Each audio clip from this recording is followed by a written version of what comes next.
Hello, everybody. Peter Murphy here with the Buying Tampa Bay podcast. Today, I'm here without my co-host, Chase Clark, because Chase is actually in the guest seat today. Many of you want to be real estate entrepreneurs. You may wonder if you have what it takes to break out of wherever you are that you currently find yourself and try something new and life-altering.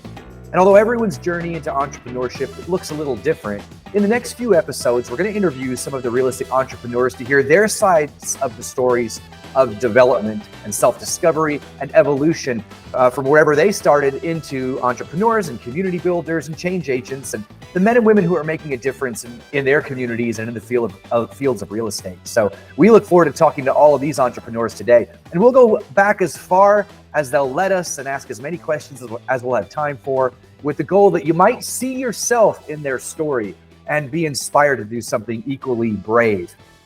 If brave is the right word even, right, Chase? So welcome to the show as our guest today. Yeah, well, I got to be brave today, man. It's interesting being on the other side of the seat here, and being asked all the questions. But, I kind of like this journalistic type approach and getting into some biographical stuff because I love hearing about other people's stories. And the story behind people is really the anecdote to what makes them tick and why they do what they do and how they've done what they've done. And so hopefully as we kick this series off, people learn a little bit more about me today, maybe you next week, and, some other people in the future that have some interesting stories to tell. Well, my story would be like 5 minutes long. It's not all that deep and meaningful, but unlike yours, I mean, I've got some stuff I'm really interested in, and I probably have never even asked you. And, we've been partners for a long, long time. So I'm really looking forward to this episode as well. And, so right out of the gate, why don't you tell us a little bit about your background? I think that really affects people's perspective, their life perspective. And I'd like to hear anything you want to share that you'd like to share about your upbringing and your backstory and, all those kinds of details that will help us round out who Chase Clark actually is. Yeah, well, it's kind of interesting, a little bit unconventional, actually, started in March of 1979. And boy, how blessed I feel like I am today, looking back, to have been born at that time and having been able to experience all the things that we've experienced over the past, 40 years at the times in my life that I've been able to experience them. But I was born in Ocala, Florida, sleepy little town at the time, about 30,000 people, known for its horse farms and, country living, and really fortunate to have been born in a place like that in hindsight, but when you're growing up there, it seems boring and slow and nothing to do. And, thank goodness we were, 45 minutes from the gates to Disney World, which we maybe went once a year. And we had a local water park next to Silver Springs called Wild Waters, which if we were really lucky, I think for $8, you could go there for the whole day. And it was a pretty cool place, looking back on the memories of those big water slides and the wave pool and stuff like that. But I was adopted at birth. And so my story is a little bit unconventional in that way, but not terribly unconventional because, I didn't even know I was adopted probably until I was about, 7 or 8 years old. My parents had that conversation with me. And if you look at me today, my personality, my mannerisms, people tell me all the time they see a lot of my dad in me. And, so, that's a great thing because I was fortunate enough to be born into, a Christian family that was part of a wonderful church in Ocala. And that played a big part in my life growing up. Almost everything I think back on and everything that I remember doing as a kid revolved around doing something with people from church. And that was a huge influence in my life and continues to be to this day. And so I was very fortunate to have, I like to tell people, have been chosen by my parents, right? I wasn't birthed by my mother, so she had to pick me from the litter there in the hospital that day. So I told my brothers that growing up, I had 2 younger brothers, and every time they'd get angry or I'd get angry with them, actually, I tell them, hey, look, mom and dad picked me. They had to deal with you, so that was my good comeback for them. Well, that's But remarkable. I mean, and I just have a few thoughts, about some of what you said already. I mean, like, surely that has to do great things for someone's self-confidence, right? I mean, if they come into the picture, it could have gone either way, right? I mean, who knows what kind of family you could be chosen by. But just to be able to throw that retort out, right? To be able to have that perspective about yourself, that you've been picked by someone, that you are special. I mean, surely that has a lot to do with the kind of self-confidence that I know you have, because I know you, and probably everyone else who is around you knows that you have too. So, I mean, that's, first of all, that's interesting that you have that, because I imagine that has had a huge effect. yeah, I think for people that I know that were adopted, even at birth, it can go either way. Some of them end up having a lot of questions later in life about, their origin, their birth parents, and things like that, and wanting to reconnect with their biological family. I've never had that. I've never had that desire. I've never had those questions, and I do have a pretty high level of self-confidence, as you mentioned. And I think it has a lot to do with my upbringing. Some of that is the adoption story, but also I think a lot of it has to do with my mom and dad. My dad was in sales during my younger years, sold lots of different things. So a lot of his time was spent selling insurance products, and he was constantly reading self-help books and positive thinking type things, and going to sales trainings, and constantly trying to stay in that positive, upbeat, I can do it, I can accomplish anything I set my mind to type mentality. And I tell people sometimes the story of him coming home from a sales trip one day, and he brought me a teddy bear, and the teddy bear was dressed in a pinstripe navy suit, and you'd pull a string on the back, and the string would say, "You're a winner, Teddy knows." It would be the first thing it would say. And then you pull the string again, and it would say, "You're a born leader," and you keep pulling it. It would say those things over and over and over again. And, hey, no big deal. But when you pump a young kid full of messages like that, and positive, confidence building type things, you can't help but have that rub off on them in some way. And I think I was the beneficiary of that. And a lot of what my dad did in those early ages, I mean, from quotations that he would write on index cards and pin to the bulletin board above his desk. Like, when you're not practicing somewhere, someone is practicing, and when you meet, they will win, right? This commitment to things like this guy back here. It's no secret why I have this poster on the wall, Charlie Hustle, Pete Rose.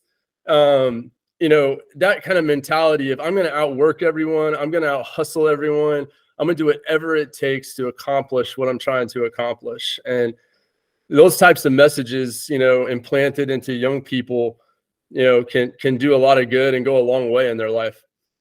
Well, I don't think you can put a price on it.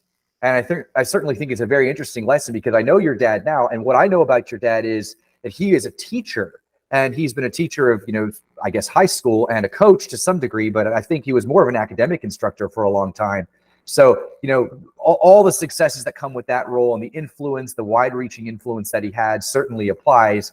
But that isn't necessarily the job that you think most people who are super go-getters go into, right? But he still had a great mentality, to be able to implant the kind of messages and the positive energy that you're talking about here in you. And unless I'm mistaken, also in your brothers, because I know your family, and it seems like each of you have some interesting skills, exceptional skills maybe. And surely that same influence just played out differently in each of their lives, because you're not all business people, right? You've got some great diversity in your family. Yeah, my talents were cultivated on the baseball field, and so I was, of the three of us, I was definitely the athlete in the family. The middle brother, my younger brother Colt, he's 3 years younger than me, and he's a gifted musician, and does that for a profession. Him and his family have a band called Colt Clark and the Quarantine Kids, you probably heard of, and they're YouTube sensations. Developed that during COVID, but extremely talented, and he's made a good living doing that. And then my youngest brother Ryan, who's 8 years younger than me, it was very interesting because growing up, we really weren't that close. I mean, 8 years is a pretty big separation. And when I left home, he was 10. So I missed a lot of his formative years of his life being gone from home from 10 to when he left at 18. But he's a talented musician as well, but also a talented actor, voiceover artist, and graphic designer. And so yeah, a lot of diverse talents within our family, and each of us have also become quite entrepreneurial in what we do. Colt's obviously got his own music gig that he does. We together have started several businesses and done that for the last 18 years or so. And Ryan has got his own gig on the side, apart from working for the Disney Channel. Does a lot of different things on the side with comedy troupes, with voiceover stuff, with acting, and all kinds of things. So that entrepreneurial spirit was implanted in us by our dad probably early on. And I don't want to discount the impact of my mom in this too, because, you mentioned the pivot my dad had in his career from sales to teaching. Well, you can work as hard as you want, but sometimes you're, either the victim of circumstance, or, the market changes on you, or you see an opportunity and you need to pivot because it's a better option for you at that time in your life. And that's exactly what he did. He got tired of the grind of sales and decided that he'd go back to school and get his master's degree. And he did that while I was in high school.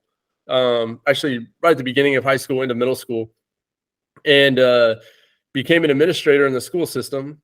And all the while, my mom worked behind the scenes, and probably I learned a lot of my work ethic from her, because when we needed extra money, she would clean houses. We would clean the church building as a family. And so we learned the value of hard work and doing jobs that other people didn't want to do all the time. And, scraped out a pretty decent living doing that. But my mom was always working, doing something. And the thing that she's known for, actually, especially within the church family, is her evangelistic spirit, and converting a police officer in Ocala who had pulled her over for having too much tint on her windshield. So, that's the kind of personality and the kind of person my mom is, always looking for an opportunity to build a relationship with someone, and always willing to work hard and do the things that no one else wants to do. Well, that's very interesting. And I'm sure our listeners can probably see some parallels either in their lives or some opportunities in their lives as they raise their kids. I mean, it seems like there's some really practical lessons there about messaging, about work ethic, about no matter where you are, about modeling the kinds of behaviors that your sons and daughters are going to take and run with. We've talked a lot about your confidence level, but I'm interested more about that because, I know people who look confident, act very confident, and talk to me about confidence in you.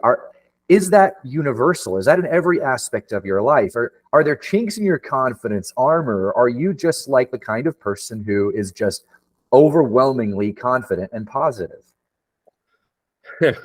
Well, there's a lot of things in life that I may portray as being very confident at, but behind the scenes, I'm shaking in my boots, and I think, there's things like public speaking. I don't relish the idea of public speaking. I can get up there and do a decent job and pull it off, but I don't like that all the time.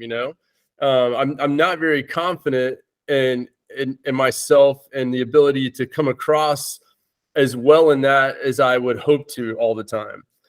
But even going back to high school days and junior high, I always had a lot of friends, but man, I was not very confident in making relationships with girls.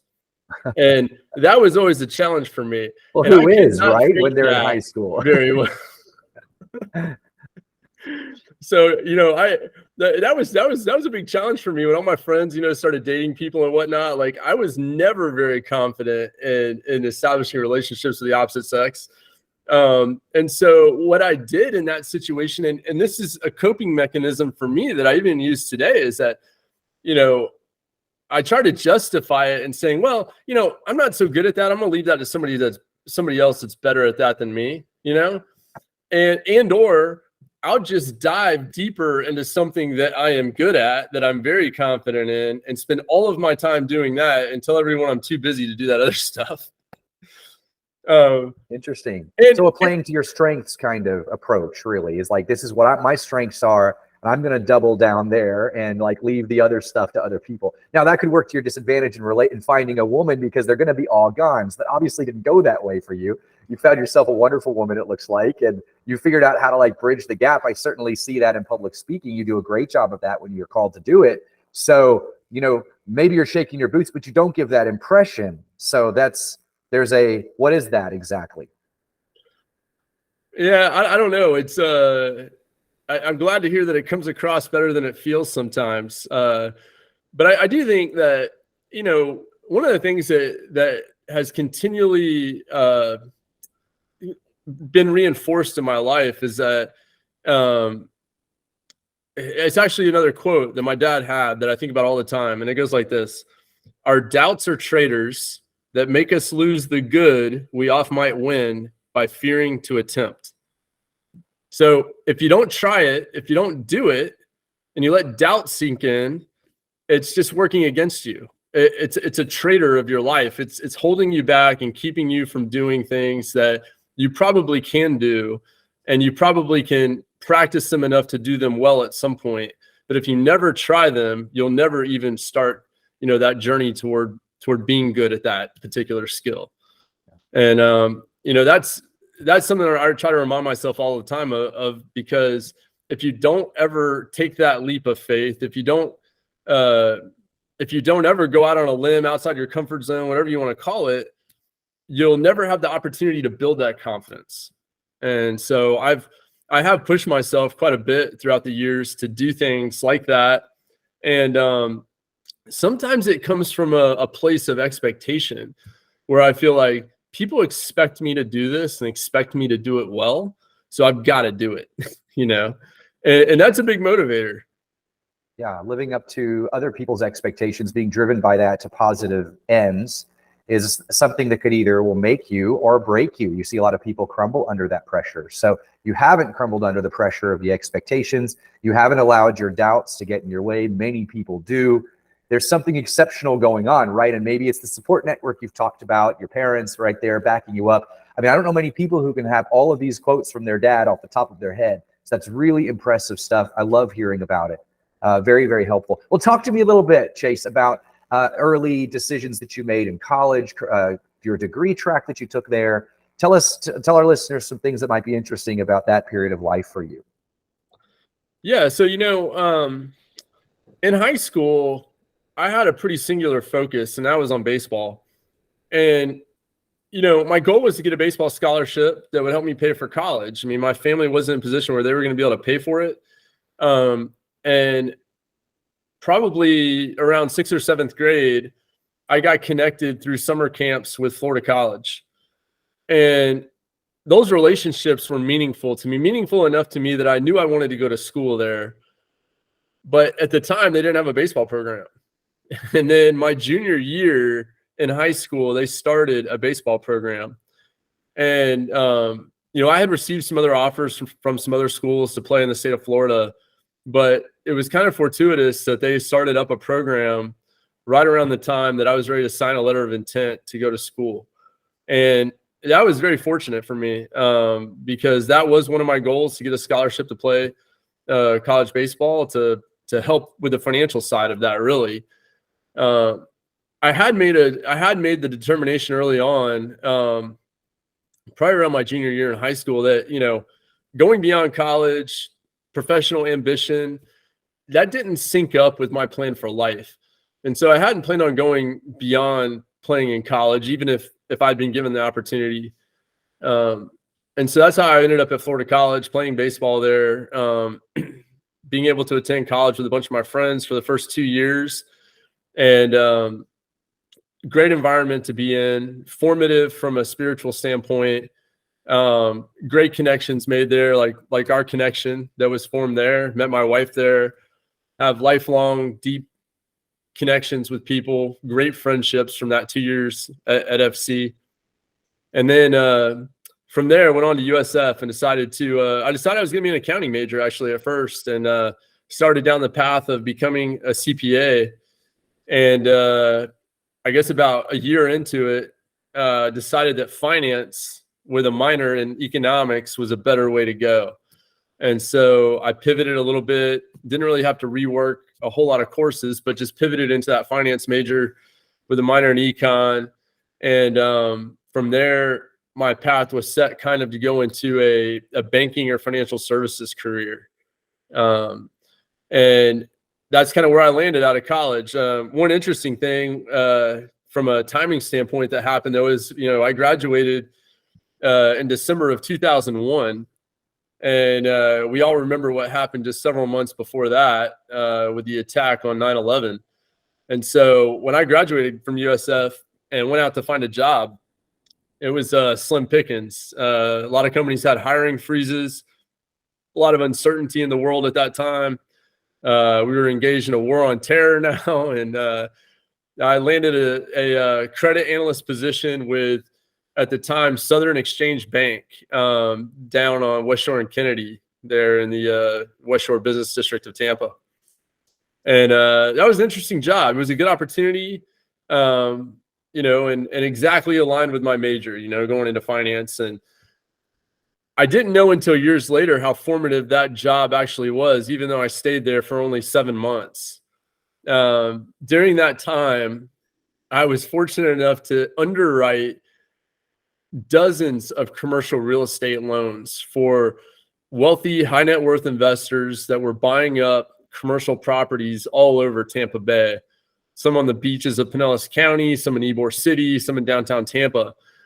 And I didn't realize it at the time, but what I learned in those 7 months of looking at those commercial real estate loans was going to pay huge dividends down the road as we started to develop our own real estate business and our own real estate rental portfolio, and understanding how banks looked at rental real estate and what kinds of things had to be in place for you to be able to get financed with a bank and to grow your business in that way. So that whole trajectory of going from 100% focused on baseball, landing at Florida College, building incredible relationships, meeting my wife, on to USF, slight change in major, landing at a bank that put me in a position to work with real estate, and then having a real estate career years after that. Kind of fortuitous how that all looks now in hindsight.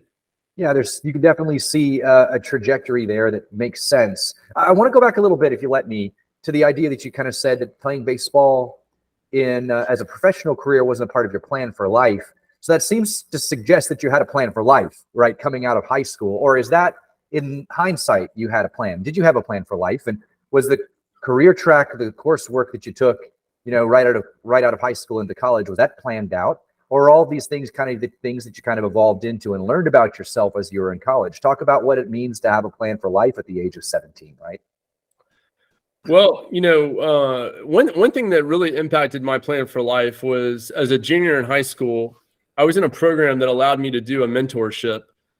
And I had thought for years that I was going to go into the medical field. I was going to be an orthopedic surgeon. That was something that interested me a lot. It tied in with my love for sports and athletics and all of that. But for 3 months, I had the opportunity to shadow an orthopedic surgeon. And I knew his kids. He was a well-known doctor in Ocala, well-respected orthopedic surgeon there, and really good at what he did. Learned a lot. It was an amazing experience. I've seen basically up close and personal in the OR, every joint in the human body replaced. It was really cool. I enjoy that stuff. I know that some people can't stomach that, but a fascinating experience. But the thing that I remember most from that mentorship wasn't those surgeries. It was sitting down with him in the doctor's locker room one day and him telling me how he only was able to see his family every other weekend. And there's virtue in hard work, but there's a point at which hard work can become too much work. And that was not what I wanted for my life. I didn't want to see my family for a couple hours every other weekend. because I was tied up in an OR somewhere with a laundry list of surgeries to do. I knew family was going to be more important to me than that. And that was my goal for life, was to find a godly woman, to have a family, and to kind of take that path instead of have a long drawn out professional career oriented type plan with marriage and family later on in life. And so that was real formative for me, is getting that perspective from him that day. That is, I would have to say that's not common, right? I mean, like if you're talking to a young guy in their high school years and they're shadowing an orthopedic surgeon, and instead of being distracted by the appeal of the job and the lifestyle, they're hit by the fact that they're not with their family, right? And that says, that's it. I want to make sure that whatever it is that I'm doing, I have enough time to spend with my family. It seems to me that you're heavily family oriented and heavily socially oriented in a way that many people are not, probably, right? Which I imagine, just takes us all the way back to where we started with just the importance of, the family for you and a great, well-functioning parent unit. And the fact that you were chosen and all that goes into that to make you prioritize that in a way that most young men probably do not, right? So your plan for life not being a workaholic is probably not where most. I was hearing Bill Gates' commencement speech at Arkansas State University or something like that recently, just a few days ago. And his emphasis was like, here are the things that I learned now that I'm, 50, 60, whatever. And number one on that list is you're not a slacker if you slack off occasionally, right? And he was someone who worked exceptionally hard, and he said he situated his desk by his parking lot so he could see which of his employees were leaving early and not coming in early enough. And he was highly driven and very career driven. And I would say that children of boomers, Gen Xers still, and boomers themselves, were very career driven, putting a ton of effort and time into that. And although I think that has certainly played out in Gen Xers and the millennials not having that same work ethic because they probably saw the demise of their families under those kinds of environments, that was not your story, right? Your story is like, I don't want to have that. And I want to have more of a flexible life. So all that's very interesting to me. Yeah. And again, in hindsight, right? Because you don't always realize this stuff at the time when you're in that season of life. But, there is a season for everything, right? The Bible speaks to this, that, there is a season of your life when you should be devoted more to your job and getting yourself entrenched in a career and your studies in school and whatever degree you're pursuing and all of that. And then there's a season where, family is going to become more important. If you're blessed with a good wife and children, that's a new season and it's different. And it can't be the same. You can't keep working 60, 70, 80 hours a week when you've got young kids at home. I mean, you can, and plenty of people do it, but to their demise, is my perspective. When I look out at other families that I see where the husband and the wife are both consumed by the workplace, the children suffer. And so that's a very mature statement to make, and one that I can make with a perspective of being married for 21 years and having a 16-year-old, right? So I say that now with all of that experience behind me, but people were telling me this when I was 20. I didn't always listen, right? When you're 18, 20, 22 years old, if you're smart enough to seek advice and you've got a church community or a family community where you've got wise people that can give you advice like this, my advice now to anyone listening that's at that age is listen to what they're telling you. You can learn it yourself by experiencing it through life, but decisions matter.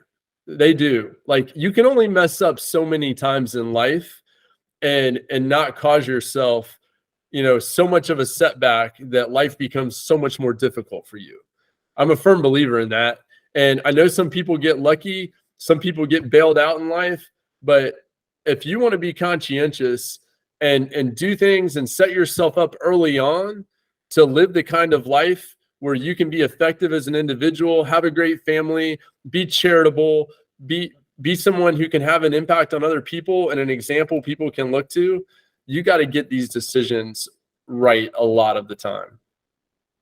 Well, the decisions that you don't put in that category, though, or at least it doesn't seem like you had a very clear step-by-step plan for. I mean, you went from hoping to be in orthopedics to then coming out with an econ and finance major. That's very different. And it doesn't seem like you were heavily academically focused in terms of like you had a very clear plan on how your college experience was going to play out. It sounds to me like that was, you probably did very well. I know you did do very well, but that wasn't, a lot of people who just make that planning process for their collegiate career, both undergraduate and graduate, extremely carefully. And they follow it with great discipline, and they think they're going to be majorly thrown off track if they don't get that right? You've got to get your college years right in order to have a good life. Would you say that was true for you? I mean, I'm looking at your timeline there, and would you say that is what happened for you, or was it a little different than that?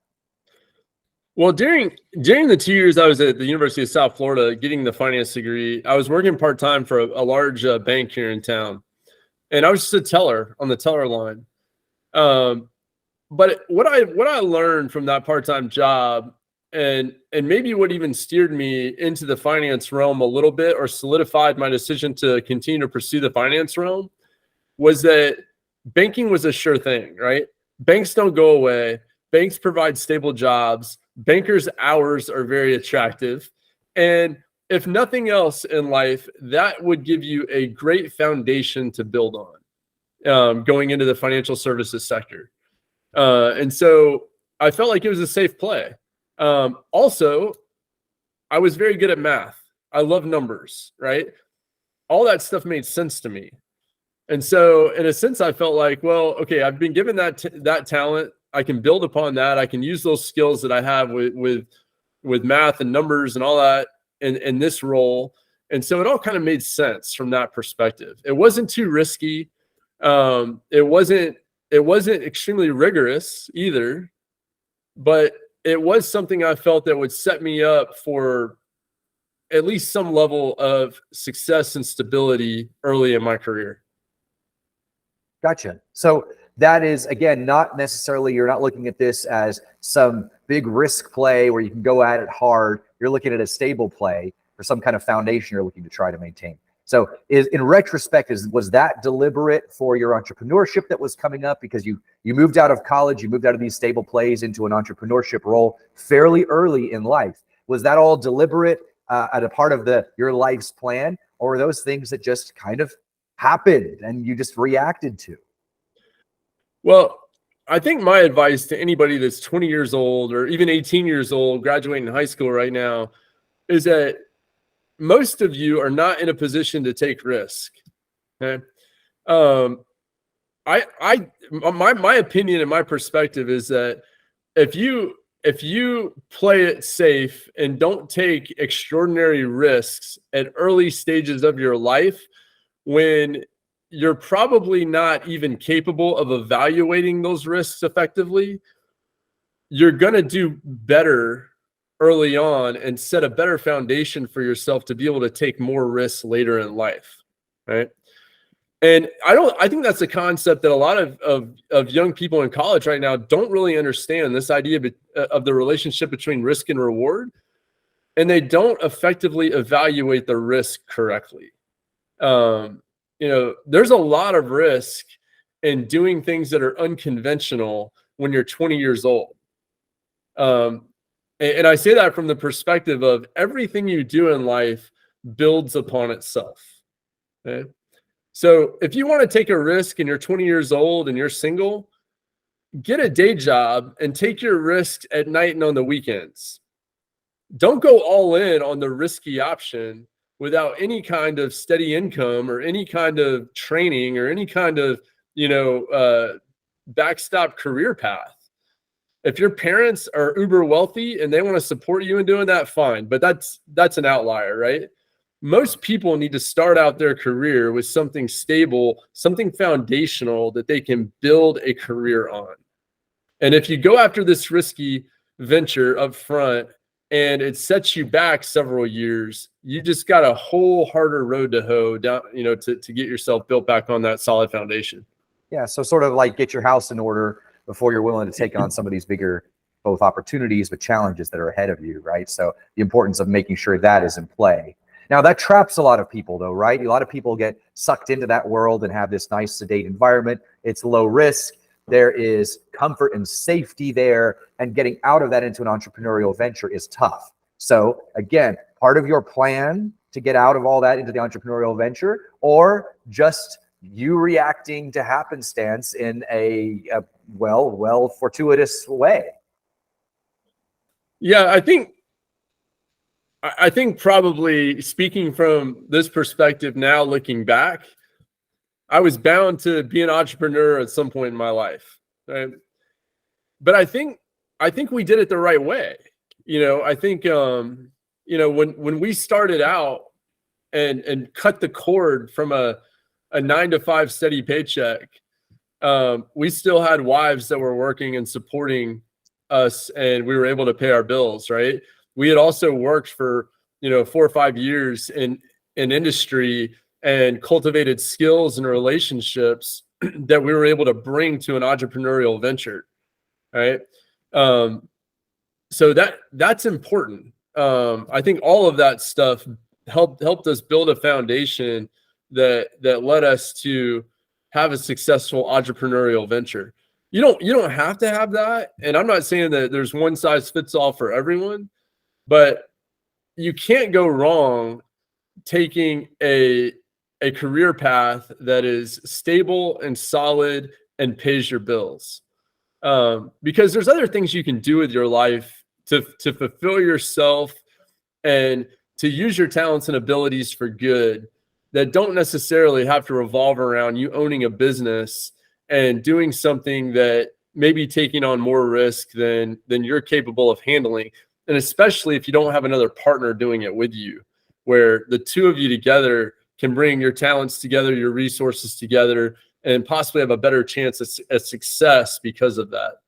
Well, so were you looking for it, or would you have taken either, right? Would you have, if your career in banking or whatever else had painted for you a trajectory of opportunity and wealth and appropriate reward, would you have stayed there versus taking this entrepreneurial route? Was that the plan you were looking to pursue? Was there some catalyst within your life that said that's the way you have to go versus staying here? Were you soul searching for that kind of a free opportunity? I think a lot of people want to know. I mean, like, what is it that motivates an entrepreneur to break the ties of all that safety and security and to try something like this? Because it's two roads diverging, right? I mean, once you take one, it's tough to go back to the other.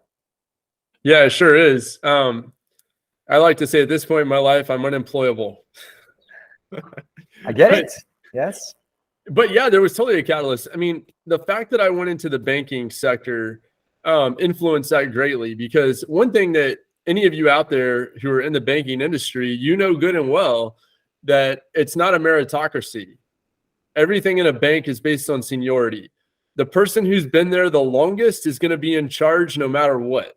And there's nothing you can do about it. And you can outperform and you can bring in more revenue, more profit, all that for the bank. They're going to give you a tiny little bonus and you're still going to be reporting to someone else. And so that right there taught me that I didn't always want to have a boss. I wanted to be the boss at some point. And I didn't see a clear path to that in banking unless I just wrote it out for 25 years. Right. And if it weren't banking, would you think, I mean, it's hard to make these decisions or make these have clear perspective in retrospect, especially like 20 years.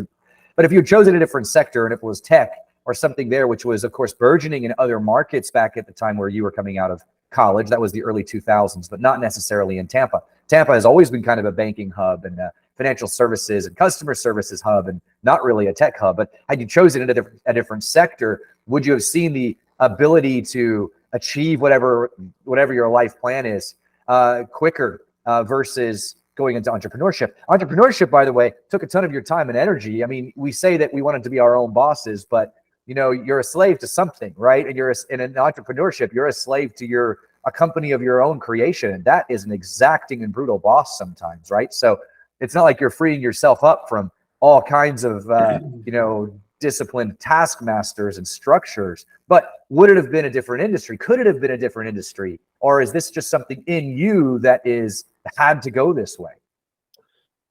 Yes, I think, and I don't want to generalize it too much, but I think for every person, the catalyst to jump ship into an entrepreneurial venture really has two components. One is your risk quotient. Okay, so I've got a lot of friends that are very talented people. They've been very successful in their 25-year careers working as employees in banking or other sectors for that matter. And one of the main reasons why they've never gone out and started an entrepreneurial venture is because they are too risk averse. So they're the ones sitting at home telling themselves all the reasons why this is going to fail and won't work and is going to make them uncomfortable and all of those things, even when they've definitely got the skills and the abilities to launch something and make it successful. So your risk quotient is huge in that. You cannot be too risk averse and then, decide that you want to take on an entrepreneurial venture. They typically, are at odds with each other. And the second component is that in whatever job you're in, whatever your professional or career circumstances, you've got to feel like or know that you can do more or do something better on your own than you can within your company, right? And so I think a lot of people come to that conclusion where they're working in an industry for years and all of a sudden they see an opportunity, they take it up the ladder, take it to their boss or their team or whoever they're working with, they get shot down, or there's some reason why they can't execute on some new idea or some new product they want to launch. And they say, forget these people. I'm going to take this idea or this product and I'm going to go launch it myself over here with my own company and take off, right? We know many success stories like that in corporate America, right? Where someone had an idea, they got shot down, so they left and they took it out on their own and made a success out of it. Happens in the tech world a lot. So I think those are the two things that I see is like, you got to feel like you can do more and you got to have the right risk quotient. Yeah. So in stepping out then, tell me, how did you deal? I mean, maybe your personality helped in this in all kinds of ways that we've already talked about. How did you deal with self-doubt? How did you deal with fear? How did you deal with risk as you moved into entrepreneurship? Every one of us has it to some degree. I'm sure you wouldn't say you have none of those things, but maybe a lower quotient than some of your peers. So what did you do with your fears and doubts and in order to make it a success of yourself in entrepreneurship? Well, I think from a risk perspective, I was always blessed with small opportunities that came along to help stabilize that transition from, career stability with a job into you're on your own, right? We either had clients that would show up that provided us a nice little, monthly income doing a certain thing for them, or we had some kind of opportunity that would come along that would help, just in my mind at least, stabilize the financial side of the entrepreneurial launch. And it wasn't anything extravagant or extraordinary. It was just enough, right? Right. It was just enough to get over the hurdle, right? Right. So it never seemed like a huge risk to you. They seem like small risks. Yeah, it was a bunch of small calculated decisions that in my mind, it seemed like the worst case scenario was never that bad. Right. Well, that helps, right? If you're not ever saying, let's jump off a cliff without a parachute, right? You're talking about really measured and well quantifiable risks. Well, then the risks are almost non-existent and you have very little self-doubt. And that's, of course, a really good way to deal with that. So that's a lot of wisdom there. Yeah. Yeah. And, losses teach you valuable lessons, but sustained losses are killers of everything, right? And so, throughout that journey, we had these little nuggets that would come along that would kind of, in my mind, solidify the approach we were taking and the path and kind of provide a financial way forward. But it was never without setbacks, right? It was never without times where you did doubt yourself and say, man, we've got 30 days of cash flow left. We got to get busy, or we got to find some opportunity, or we've got to, engineer some new cash flow stream to be able to pay our bills next month, right? Or we've got to go flip another house, or whatever the case was at whatever time in the process that was. But I tell people all the time, the most valuable period of our entrepreneurial journey to me was 2008, 2009, post housing crash, financial crisis, where my second daughter Ashlyn was born May 2nd, 2009. And I remember sitting in the hospital when the financial guy came in. He's like, hey, we need to collect that $4,000 copay you have for the birth of a child. And I had nothing. I think maybe I had enough money in my bank to pay my mortgage that month. And that was it, right? It was rock bottom. It was a big low for us. We had acquired a bunch of rental properties. We had lost a bunch of tenants who had lost their jobs. We had rising costs of property taxes and insurance with decreasing rents and increasing vacancy. We had been, kind of strung out on a couple flip projects that we had.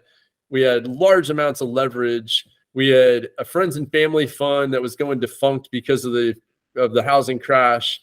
And that was just at the time so stressful, full of doubt, full of second guessing, plenty of times where I thought, wow, okay, what job am I going to need to go get? Right. But we made it through, and making it through that kind of period in your entrepreneurial journey is an invaluable thing when you come out on the other side, when you've learned lessons like that and how to persevere, how to overcome that kind of situation, and how to avoid doing that in the future. Just stuff that you can't read in a textbook.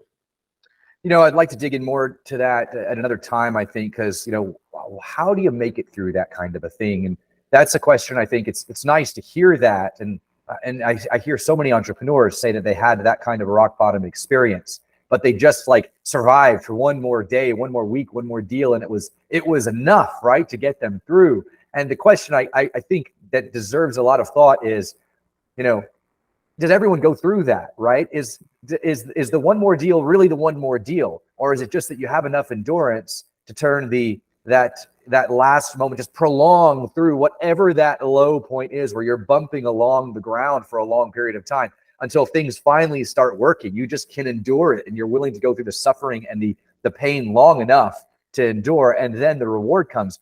Or was it really that the doors would shut and you have to go get a job in a month? What's the truth of that statement and that perspective as you think back? Had the paycheck not come in the next month from whatever deal you were doing, would you really have shut the doors and gone back and got a job somewhere? Yeah, that's a good question. The seminal moment, I think, in all of that for us is when, and I think this is a trap that a lot of entrepreneurs fall into, is they go down one path, and when it's not as successful as they think it's going to be, they try to pivot to something else. And then before they know it, they're doing 4 or 5 different things, and they're really doing none of them very well, but they're doing all of them okay. And we plowed into property management in 2008, right after the crisis, and went all in on that. And making that choice and that decision to do that one line of business with all of our effort at a time when no one else wanted to do it, and when it didn't look like a popular decision, paid huge dividends for us.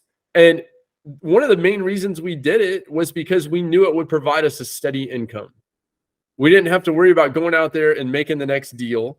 We knew we could grow a residual income out of a book of business that would continually grow if we put our 100% effort behind it. And I think that was one of the key lessons that we learned out of that time is Don't try and do everything. Just do something really well. Yeah. The some of the things I've heard you talk about are not necessarily the characteristics of a high risk tolerant individual, right? Desiring stability in the way you described here, describing that thing that will be dependable, that you can kind of go all into, but you don't even necessarily really love it, right? I mean, you didn't go into property management because it was your passion, it was part of your life plan, right? It was the thing that would pay the bills. And so you made a success out of it, right? So that really flies in the face of a lot of what people are, what they set their goals on, right? They want to do that thing, that passion play that they love the most, right? And they're willing to, like, they say they're willing to throw everything behind that idea. That wasn't you at all, right? I mean, because here you are in property management, or here you are necessarily at a place that wasn't a key part of what your childhood ambitions were, right? And you were just grinding it out. Yeah, well, one thing you learn as you go through life is your passions change. And so if you start a business simply based on your passion, be rest assured, in most cases, that passion will wane at some point. And then you'll be stuck with a business that you may not love too. And so my philosophy has always been more of, I want to do something that I know is going to work. That if I take my talents and abilities and my skills and I plow in 100%, I can see success.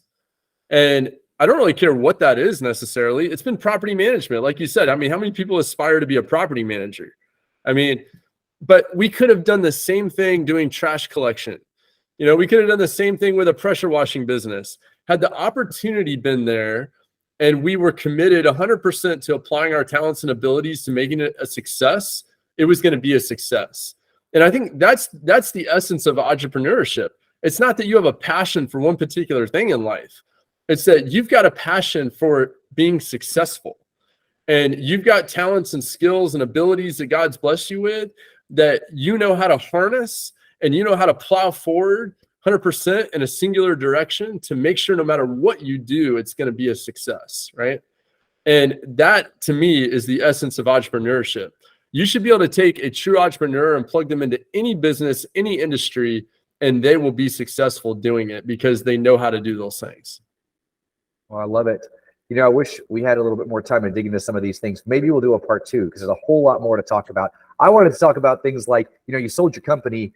We sold our company together 8 years ago now. And the trajectory that our lives have taken since then has not looked a lot like I would imagine that someone who sells a company at the prime of their professional life would look. So you've made some choices, and here you are. I'd love to know the rationale behind some of those stories, what decisions you've made. I'd love to know how you view your current time utilization, how you see you're optimizing all your resources to fulfill the life plan that we talked a little bit about earlier, spending time with your family. How are all of those things playing together according to what you hoped and wanted them to?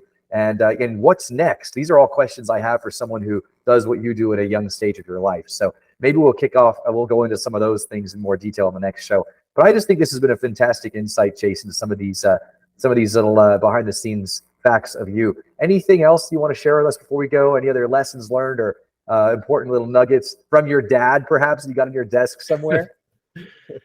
Well, other than my dad, I would just emphasize the role that, spirituality and the Bible and being a follower of Jesus Christ has played in a lot of these decisions that you make in life, because without an eternal perspective to your life, you don't understand the day-to-day as well as you should.